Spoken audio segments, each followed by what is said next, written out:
Good evening. Welcome to the Bloggers Magazine on i24News. Tonight, as always, we will try to bring you a different perspective on news stories as well as social trends from the Middle East and elsewhere.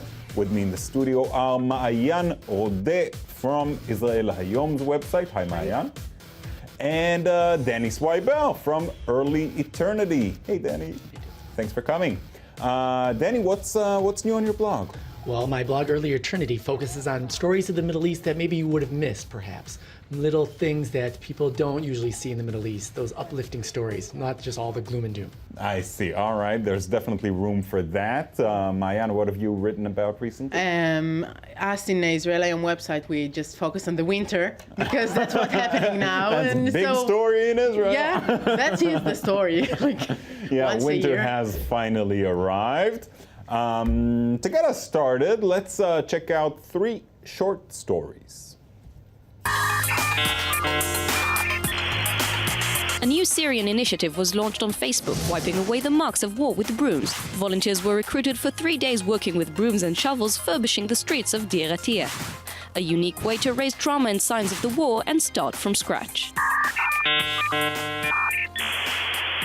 Trying to raise awareness for the dangers on the road, the Chinese police launched an online video where they put on a pop dancing performance. With more than 2 million YouTube views, it appears to be a real success with positive impact on the drivers. The Chinese are not alone. Virgin America airline company also understood web clips' potential. Their net video conveyed plane security instructions, the instructions we never listen to when planes take off. It's always better to be one step ahead. The vegan guru Gary Yourofsky creates a scandal during a visit to Israel. Bar-Ilan University cancelled his planned lecture after he was involved in a violent clash with the Israeli journalist Hillel Segal. The motive for the brawl, according to Segal, wearing a leather jacket while attending a meeting with Yourofsky, who reacted violently. Segal filed a complaint against Yourofsky. It's not the first time the animal supporter has been accused of attacking people. He was arrested 13 times before and banned from entering 5 countries. Let's start with you, Maayan. What spoke to you? The Gary Yourofsky thing just makes me mad because I'm very into it, to the animal rights, and I'm a vegetarian also, and I just think he does bad service. I agree. I don't understand how he got this position. You can't preach against violence and be violent. You just can't do it. Danny? I also like to focus on Mr. Gary. I mean, I don't know if he's an animal savior or a complete madman. He makes me want to eat more, just in spite of him. I can't help myself. I just want to eat meat now. Yeah, you see him. You don't want to be like him. I want to eat a lot of meat, just to not be crazy.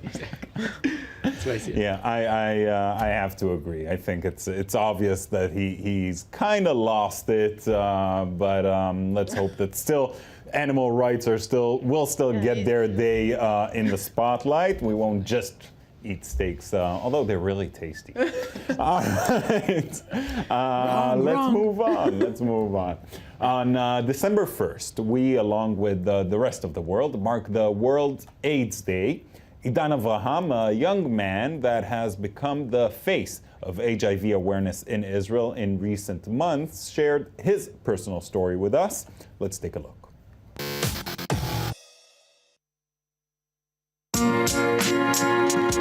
אני עידן, ואני בסך הכל נשא HIV, אבל אתם נשאים של נגיף הסטיגמה.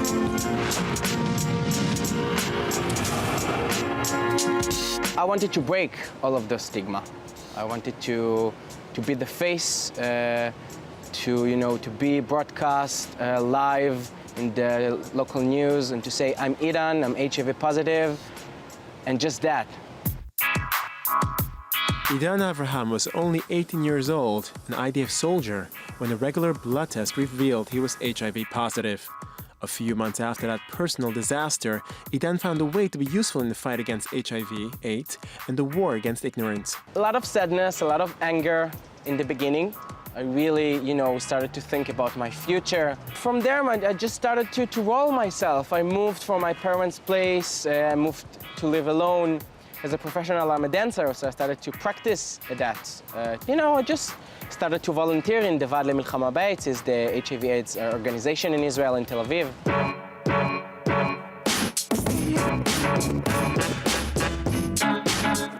In the last 2 years, he's lectured to hundreds of young people, telling his personal story and discussing prevention. I discovered actually there's a big, let's call it ignorant and stigma regarding to HIV people in Israel, and of course the disease itself. So I think that I found my personal way of serving the country. As an Israeli, we have quite some problem with sexuality.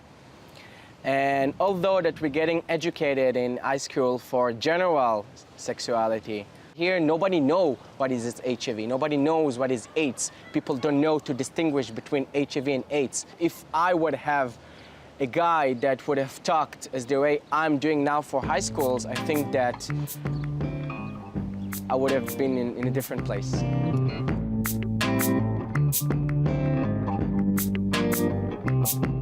I grew here in Ness Tziyona since I was a little kid. It's a really tiny city. Everybody knows everyone. You know, as it came out with the campaign, so of course lots of people know me, even teachers or in the high school or friends or colleagues. So yes, people like, you know, talking with me when I'm walking the street with Chaser, with my dog, and ask questions and, you know, saying that they're really proud and things like that. HIV did not stop Idan's life. He met his love and is about to leave Israel to Belgium to marry and open a new restaurant in Antwerp. Next week, I'm flying to Belgium. I'm gonna move to Belgium, actually. Going after my relationship, my boyfriend, my current boyfriend. And you know, I wanna study there, I want to work there, I want to continue my relationship. I don't want to end, you know, the battle that I started 3 years ago here in Israel. I think that, as I told, there's a lot of complicated issues that also in Europe I can, you know, give lectures to students, talk about being an HIV positive, how is to live with HIV. We'll see.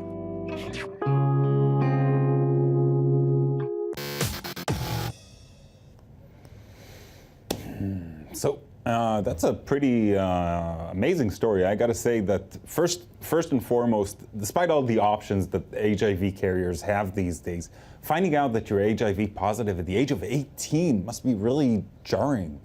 It's really sad. A lot of people don't even realize they have the disease until much later, which makes it more difficult to treat. There's the hopes that, you know, the government will inject a lot of money into different campaigns so that people are aware to be tested, to use protection. The rate of using protection is actually really low in Israel. Yeah, and decreasing because HIV now has so many options, so many treatment options, and AIDS down the line. Yeah, not just that, but I have to say, this guy represents the stigma, because I, as a woman, I've never seen any presenter of the AIDS fighters who is a woman, who is a straight woman that talks to me. And this guy, for me, only he's the stigma, he's the stereotype. Well, there have been in the past women that helped raise awareness, but it is difficult, especially to reveal such a personal issue, you know, and I think it's inspiring how a person takes his misfortune and turns it into a goal. In a way. I think that's the point. I think people shouldn't be ashamed, because when you're ashamed, you hide it. And the fact is that, again, if you're not treating it right away, and if you're not telling other people, you could perhaps be spreading it to your partner. So yes, definitely him going out there and telling people to not be afraid of this. This is something that you should deal with. You should treat it. You can treat it. There's medicines out there, but the thing is, you shouldn't be careless about these things. Yeah, which is what's actually happening these days, unfortunately. What I'm also curious about, though, is, you know, Tel Aviv and many central cities around the world are very liberal, and, you know, there's awareness and there's some level of acceptance. But what happens, you know, he mentioned he's from Ness Tziyona or other places that are maybe a little bit lagging behind. How do you address these communities? I think the whole issue of sexuality and talking about sex in more traditional communities is really a big problem, not just for AIDS. There are a lot of other diseases and a lot of other things that you must talk about. It's not just something that you need. It's very important. Right. And I don't know how to break this taboo. I think it should come from the heads of the community, that maybe if someone will talk about it in the high levels, it will go down. Right. I Do you do think it will trickle down? I think so. I think government-funded projects plant the seed. Just like on a carton of cigarettes, you see the picture Yeah, but you of. see, It's there's important this, to see that this stuff. cancer. The cancer fighting campaign? No, but the I forgot the name. The injection that you get for the girls at school. So in religious schools, you don't get it because it's something that is HPV. The PEP Right. cancer, and you don't get it in religious schools. Why? Don't they have sex anytime in their lives? Just because it's forbidden to talk about it. It is. There are communities that are a lot harder to get into. I guess if you can get at a younger age, which is even more problematic to get the green light to approach, but you can create awareness and acceptance.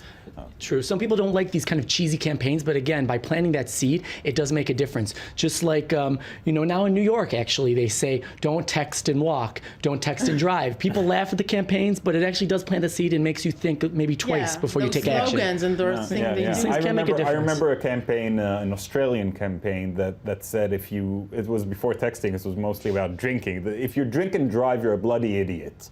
And I always thought that was pretty efficient. There was that campaign that tells if you have sex with him, you have sex with him and him and All him. right, unfortunately, we gotta move on. Satirical online websites are quite common in the West, but in more traditional societies, they are still rare. A new site in Tunisia tries to give its readers a different take on the news. Take a look. In Tunisia, information has a new name, l'herpès, the herpes in English, mocking the title of the first French magazine of the country, La Presse. While the atmosphere in Tunisia is tense and gloomy, the website is trying to make fun of Tunisian social and political life, all that with a very satirical tone. Inspired by well-known examples like the French Gorafi or the American The Onion, the team of fake journalists wants to remain anonymous. Playing the game of paradox, l'herpès's design and look appears very serious. They call it fake articles thanks to reliable sources. Among their best pieces, the religious leader Rached Ghannouchi became an atheist, or Tunisia Air reimbursed 40 free clients for having taken off on time. Information that even real news agencies had to check by calling the airline. L'herpès also misleads politicians. Their last victim was the Minister of Education, who had to refute the fact that philosophy exams would be cancelled in high schools. Anyway, the magazine is buzzing and is getting more and more exposure, with about 12,000 Facebook followers in less than 3 weeks. L'herpès is becoming the flag that carries a real Tunisian counterculture, a culture where critics are hiding behind caricature. With the slogan "Serious information like the country," let's just hope that the freedom of l'herpès will remain untouched.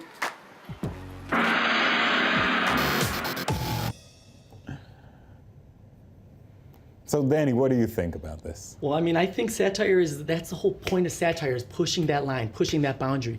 This has been done since the classic Greeks, the Romans, going against kings and queens and guillotines. Just to be able to say what you want to say, but to say it in a comedic way so that they don't take it too seriously and then hang you. Right. So I think it's an easier way to say things, because if you say directly what you mean, you can make someone angry. But if you do it in a funny way, so I think it's more acceptable. People will understand it more. Yeah, I think it's pretty interesting when you get a politician, even to just refute a story, you get them to acknowledge it in some way. Thank you. Thank you.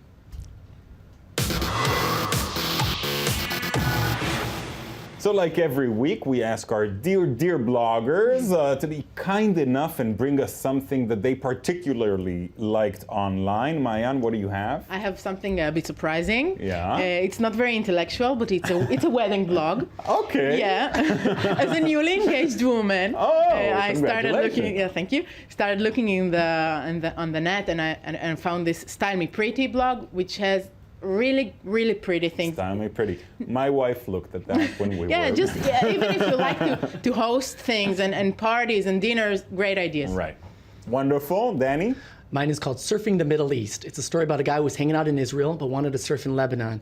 The thing is, Israeli soldiers only get to go there as soldiers. Right. I got to go there as a drinker, a partier, and a gambler. This guy got to go and live his dream and go surf there and experience all these crazy wild things. Wow, looks very interesting, even though my wife never checked that one out.